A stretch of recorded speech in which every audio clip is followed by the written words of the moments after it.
Me mendu Thaçi në bartës liste në njësinë e 6, Orhan Ibrahimi në njësinë e 2 dhe me emra tjerë të rinj, Partia Demokratike Shqiptare është partia e parë që publikoi listat e kandidatëve për deputet që do të garojnë për zgjedhjet e 11 dhjetorit.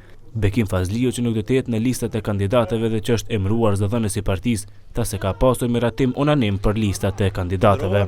Kuvendi qendror i Partisë Demokratike Shqiptare si organ më i lartë mes dy kongreseve dhe organ kompetent në bazë të statutit partisë për miratimin e listës për deputet, sot një zëri miratoi listat e Partisë Demokratike Shqiptare për deputet për zgjedhjet e parakohshme parlamentare që do të mbahen më 11 dhjetor. Bartës të listave në njësitë zgjedhore do të jenë siç vijon: Idris Orana, Orhan Ibrahimi, Samir Rushidi, Adrian Useini dhe Mendo Thaçi. Në Bashkimin Demokratik për Integrimin dhe po kalkulojnë me emrat e kandidatëve, zëdhënësi Bujar Osmani tha se po vijojnë konsultimet.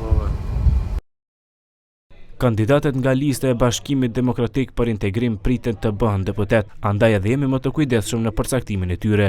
Kemi edhe 2 javë afat, ashtu që po bëjmë konsultime të gjëra me njerëzit të profileve të ndryshme, të cilët denjësisht do prezantojnë shqiptarët në parlamentin e ardhshëm, tha Bujar Osmani. Zëdhënësi i LSDM-s Petre Shilegov deklaroi për televizionin 21 se listat me kandidaturat për deputet do t'i vendosë kongresi që pritet të mbahet më 6 nëntor të këtij viti. Burime nga kjo parti bëjnë të ditur jo zyrtarisht se kryetari i tyre Zoran Zaev do të garojnë njësinë e 6 zgjedhore.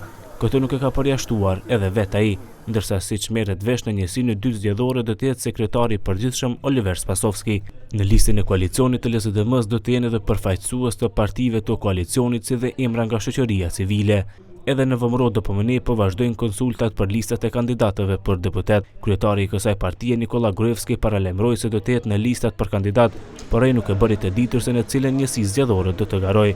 Megjithatë ende nuk dihet sa do të ngelen bartës të listave për deputet emrat e atyre që u publikuan në zgjedhjet e dështuara të 24 prillit, që ishin Nikola Popovski, Nikola Todorov, Antonij Miloshovski dhe Ilija Dimovski. Afati i fundit për dorëzimin e listave është 11 nëntori, ndërsa deri tani në Komisionin Shtetëror Zgjedhor kandidaturën e saj ka dorëzuar Olivera Dochevska si kandidate e pavarur në njësinë zgjedhore numër 2.